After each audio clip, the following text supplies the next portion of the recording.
Have you ever heard of the term receptive power? Well, I'm going to talk about it today in terms of a relationship with a dismissive avoidant or even fearful avoidant ex, how to take your power back. This is sort of a follow-up to my previous video that I did yesterday. So go watch that video first and then come back when you're ready. This is all about taking your power back. Maybe I'm going to create a series on this, guys, because I feel like this is really relevant and really on topic and on par for the course, because most of you are in the throes of just entanglement, right? Whether it's a trauma bond with an avoidant, whether you're having trouble, accepting that it's over, or you're stuck in rumination, sleepless nights, or just patterns of really self-abuse, like self-abandonment. So I'm going to help you take your power back. And I learned about this a few weeks ago, and I've been diving deep into it. And it particularly applies to relationship with someone who we might qualify as an avoidant. So for those of you new to the channel, my name is Sarah. I'm a mindset mastery coach, transformational hypnotherapist, and attachment style specialist. And I create videos on attachment styles. I do a lot of videos explaining dismissive avoidance, right? I am a healing fearful avoidant, for full transparency, so I can offer a lot of insight into avoidance and into our mindset, what we think, why we do what we do, and where it truly comes from. By the way, this is a safe space for avoidance, so I do not tolerate hatred, and I do not tolerate just bashing the avoidant and not taking any accountability or responsibility. So if you do that, you will likely be blocked. Okay, so let's get into this. So what is receptive power? Well, it can look like not responding if your avoidant ex reaches out.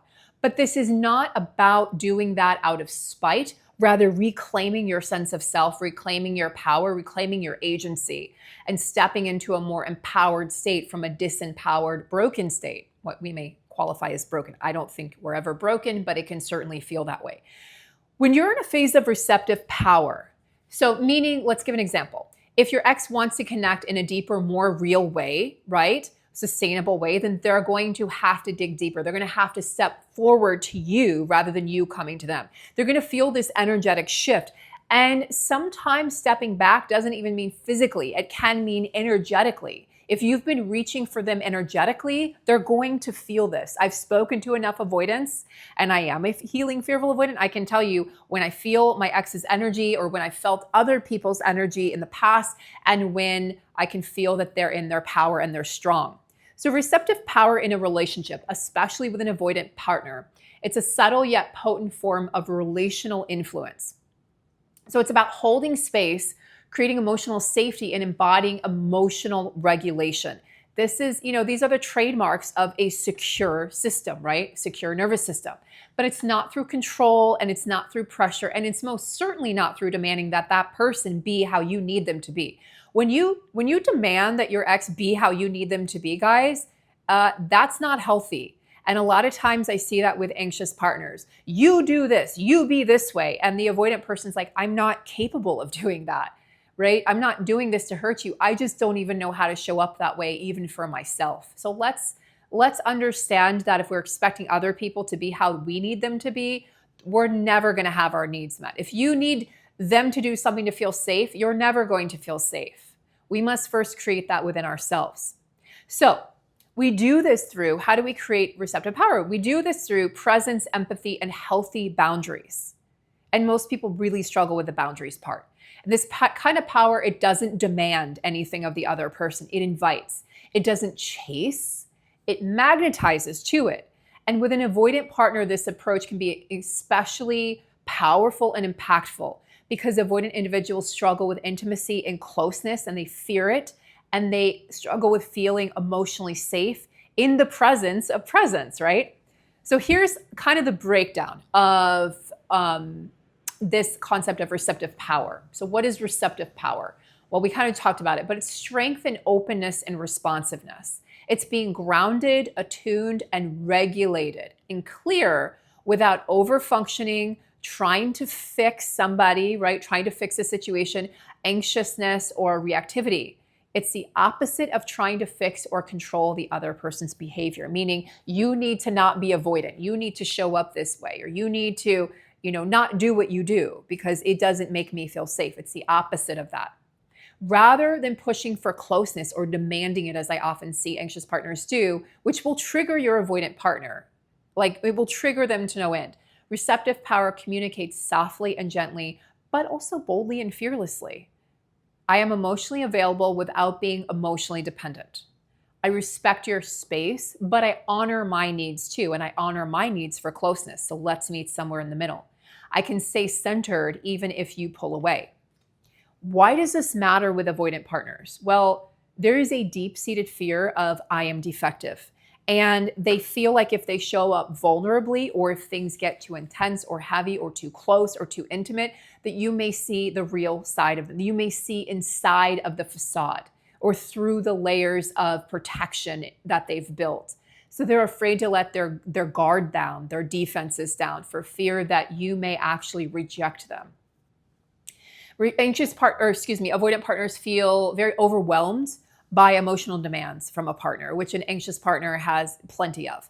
Avoidants equate closeness with a loss of autonomy, a loss of independence, which they really pride themselves on their independence. Sometimes to the extreme, and sometimes to, like to the extreme that they will put somebody down for not being independent. Like they may see the anxious partner as weak, right? And anxious partners tend to withdraw or shut down or go stoic or just turn away in response to perceived expectations. So this could be something that's not even spoken. What happens then? Well, the avoidant partner withdraws and the anxious partner chases, withdraw, chase, withdraw, chase. You be this. No, I can't be that. And it's just this anxious avoidant trap that's really not funny when you're in it. I've been in it. It's very, very distressing to both people's nervous system and very stressful. And oftentimes it will intensify the anxious person's need for closeness. So the more the avoidant person pulls away, the more the anxious person's system's like, I need closeness now. I need intimacy now. I need it yesterday. You're not doing this right. And the avoidant's like, you're chasing me. You're not doing it right. So that will reinforce the distance. So the need for closeness reinforces the distance, whether it's spoken or whether it's just energetic and felt. It's a vicious cycle. So how does receptive power, if you choose that with your avoidant partner, how does that break the cycle? It's very important that you just disrupt and break the cycle. Well, you're not chasing. You are in your energy. You are in your self-directed energy. So you're not chasing them. So therefore, they don't need to run. And you're not collapsing into protest, which a lot of anxious partners, also avoidance, will do this, but protests may look like yelling or screaming from an anxious partner. It may look like just, upping the demands. It can look like, holding the avoidant partner to standards that they will never meet, et cetera, et cetera. So not collapsing into self-doubt, not collapsing into protest mode or protest behaviors, and not trying to force intimacy, whether that's physical intimacy, sexual intimacy, or emotional intimacy. All are important. So I'm going to kind of wrap this up with some core elements of receptive power so that you maybe can take notes or go back to this, pause it, and write it down. This can really change the dynamic, guys, in a powerful way pretty quickly. So, because they're going to respond to your emotional regulation. So the first core element of receptive power is actually self-regulation, knowing how to regulate your own self when you're triggered in particular, or when you're in an argument, or you're not agreeing, or they're pulling away. And instead of, doing what you normally do, you're going to step back and get yourself aligned and get yourself balanced. So stay grounded in your own emotional center in yourself. Your calm presence reduces the pressure that your avoidant partner will feel. Again, whether you're just maybe you're going through divorce and you want things to be peaceful. Maybe you're trying to reconcile, or maybe you're still with this person. But regardless, you want to try to do this anyway, because this is going to positively impact all of your relationships moving forward, whether it's with this individual or someone else. Also improves your relationship with yourself, because when you're more regulated, you can get a lot more things done. You're not expending all your energy on being anxious or on protest behaviors or anger or whatever. Instead, you get to spend that energy creatively. You get to create more abundance. You get to have more just creative energies, right? That just enliven, enrich your life. People are going to be more attracted to you because you're more stable and balanced and calm. The second core element is clear boundaries. You know what your boundaries are, and you know what you will and won't allow. And you're just not going to let people cross your boundaries anymore. You're going to say no when you mean no and say yes when you mean yes, and you won't allow people to cross those boundaries. And there will be consequences if they cross those boundaries, and you will voice that. There will be consequences. I will cut you out of my life, if it's an extreme boundary, or I will pull back, or this is what's going to happen. Number 3, you create an open invitation, but not an expectation. This is it's nuanced, but you're creating this openness. You're inviting them to step forward to you instead of demanding, which is often what the partner of the avoidant does. Demand, demand, demand. You do this, you be that. How dare you not, meet me here? And oftentimes, believe it or not, anxious partners, you sort of think you're on a pedestal emotionally because you're so in tune with your emotions. And just like the avoidant partner thinks that they're on a pedestal because they don't have emotions, you guys are kind of both. It's like two sides of the same coin, okay? It's quite fascinating. So you're going to let them choose to come forward to you. You're going to let them choose to meet you in the middle. And they're going to have to do this if they want to make things work, if they want to reconcile, if they want the peace. You're going to force them to do that growth, to take those steps forward. Number 4, a fourth core element is consistency without pressure, right? So being reliable and emotionally present, but letting go of trying to make the relationship work or progress faster or in a different way than your partner is ready for. So really just being there, but allowing it to go at its own pace, not pressuring them. Now, some of you may say, this is not for me. I can't do this. I don't want to do this. That's fine. Totally up to you. I'm just giving you guidelines with which to create this receptive power, which works really well in these dynamics. The last one is inner confidence. Know your worth, know thyself, know your boundaries, right? Know what you bring to the table. Like, I bring this to the table and I'm very proud of that. And I'm certain of that. And I know that people respect me for that. More importantly, God, look, purple today. I respect myself for that, right? Do you respect yourself? An avoidant partner will feel safe, even if it's unconscious, with a confident partner, because then they don't think that they have to meet your needs. They don't even know how to meet their own needs. And oftentimes they'll tell you, I don't have needs, or they can't identify their own needs. So when your needs are off the table and suddenly they don't have to meet your needs because you're going to do that for yourself, which we should all be doing anyway, then they're like, oh, okay. Like they feel like they can breathe a little bit deeper. And they'll know that you're not dependent on them for any sort of validation, which is also very important. So let's do a quick practical example. So like, for instance, instead of asking them, why are you so distant? What's going on? Do you even care about me? Instead, try, I've been feeling some space and distance between us, and I care about you. I care about our connection, and I'd love to talk and come together when you're ready. I'll give you space and you just let me know when you're ready. So it lets them know that you would like to have that conversation. You're initiating it, but you're allowing them to come to you. And you're creating a sense of safety. Like, they know that you're secure within yourself, secure enough to be able to handle that they might not be able to come forward right away. They know that they don't have to take care of you in the interim. So you're inviting that connection without demanding it from your avoidant partner. And then they will not fear engulfment or losing their independence and autonomy, and they will feel safer. It's not easy to do this, okay? This takes skill and practice and a lot of confidence, a lot of agency, self-agency, self-energy, and understanding what's my energy, what's their energy, what's the engulfment, what's the trauma bond, what's the past, what's the present, like really understanding what does it mean to be regulated. What does that mean for your nervous system to feel regulated? First, feel an understanding of what that is, because you're going to need to practice that in real time with an avoidant partner. And they need to get an understanding of what that is too. Know when you're triggered, know what your triggers are, know how you're going to react, and then start choosing differently. So create a different story, create a different outcome. So just for the record, this is not about being passive. This is not like receptive power is not the same thing as passivity.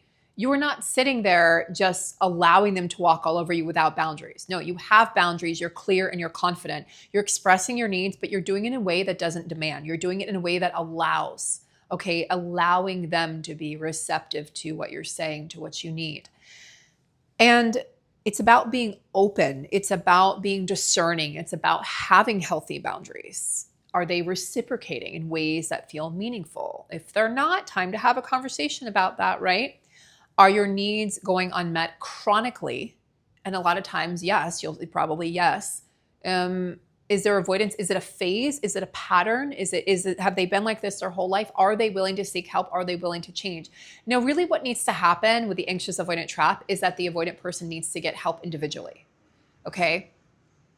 Avoidants don't do well in couples therapy historically. They just don't really tend to do well. They do much better on their own in therapy. They feel a lot less pressure. Instead of 2 against 1, it's one person who's actually more on their side, right? They tend to feel like they're being ganged. That was a kitty tail. They're being ganged up on when it's couples therapy. So keep that in mind, that your avoidant partner is going to do a lot better when it's just one-on-one with a therapist. And if your partner is repeatedly shutting down and has made it clear that they're not willing to accept the changes, that they're not willing to do any soul searching or any inner work, then you need to think about probably leaving. You need to think about the boundary might be that you need to shut the door behind you and not reopen that door until if and when they've chosen to do some work and come forward to you with, a strategy, with a plan that's going to look like healing, right? That's going to look like it's there's some reciprocity there where you're both doing the work. And even if you have to do it individually and then come together, but they need to be able to meet you halfway. And that's often where an avoidant struggles. So you're teaching them, not only are you setting healthy boundaries here, but you're also teaching your avoidant partner, your avoidant love, how to meet you halfway. Whether this works out or not in this relationship, you're going to benefit from this. They're going to benefit from this because they're going to start to get an understanding of what it looks like to actually reciprocate effort and what it looks like to actually feel a little bit safer inside of a relationship when somebody's not making demands.